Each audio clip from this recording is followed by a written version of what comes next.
تو شریعت کو کتنا پسند ہے کہ لوگوں کے دلوں میں تم خوشی داخل کرو، تکلیفیں دور ان سے کر دو، تکلیفیں دور سے۔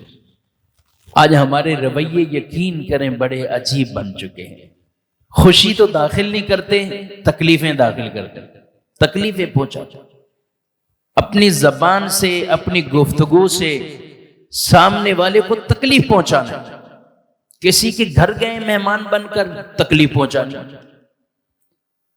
کسی نے نیا گھر لیا ہے، ہمارے مزاج ایسے ہو چکے ہیں، اس نے دعوت کر دی، اپنے گھر بلا لیا، لیکن وہاں جائیں گے اسی طرح عورتیں جائیں گی تو 100 طرح کی عجیب و غریب باتیں ہیں۔ ارے یہ کلر نہ کرواتے نا تو دوسرا کروا لیتے، ارے بھائی یہ گھر، یہ کمرہ اس کی جگہ تم یہ کرتے، اس کی جگہ یہ کرتے، اچھا پردے یہ نہیں ہونے چاہیے تھے، اس میں اب یوں کر لیتے نا، تو یہ تھوڑا اس کا تھوڑا نقشہ ہی تبدیل ہوتا تو اچھا لگتا، اور اچھا لگتا۔ میں نے کہا اس سے زیادہ اچھا تو یہ ہوتا کہ تمہیں گھر پہ نہیں بلایا جاتا تاکہ سکون میں وہ رہتا، اس کو کوئی تکلیف نہ پہنچتی۔ اس سے اچھا یہی تھا کہ آپ کو دعوت نہ دی جاتی۔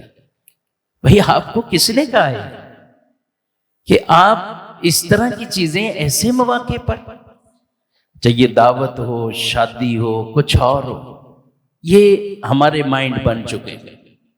لوگوں کو خواہ مخواہ کے مشورے دینا، خواہ مخواہ کی باتیں کرنا، اور وہ باتیں ایک بندہ کر چکا ہے، کام گھر لے چکا ہے، گھر بن چکا ہے، سب کچھ ہو چکا ہے، اب آپ خواہ مخواہ کے مشورے دیں گے، اس سے اس کو تکلیف پہنچے گی۔ آپ جائیں برکت کی دعا مانگیں، اللہ آپ کے گھر میں برکت دے، نظر بد سے بچائے، جن کے پاس چھتیں نہیں ہیں اللہ انہیں بھی گھر عطا فرمائے، دعائیں دیں یار اس کو۔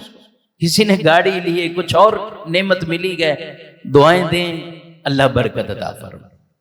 ہاں اگر لینے سے پہلے وہ آپ سے مشورہ کر رہے ہیں کس علاقے میں لوں، کیسا لوں، تو پھر اچھا مشورہ دیں دیانتداری کے ساتھ، جو آپ درست سمجھتے ہیں وہ مشورہ۔ لیکن ہو چکا، اب آپ نہیں دیں، اب آپ کی رائے مشورے اسے تکلیف پہنچائیں گے، اسے تکلیف پہنچائیں گے۔ ہر آدمی اب تمام کی سوچیں مل جائیں یہ ضروری نہیں ہوتا، ہر ایک کی سوچ مختلف ہے۔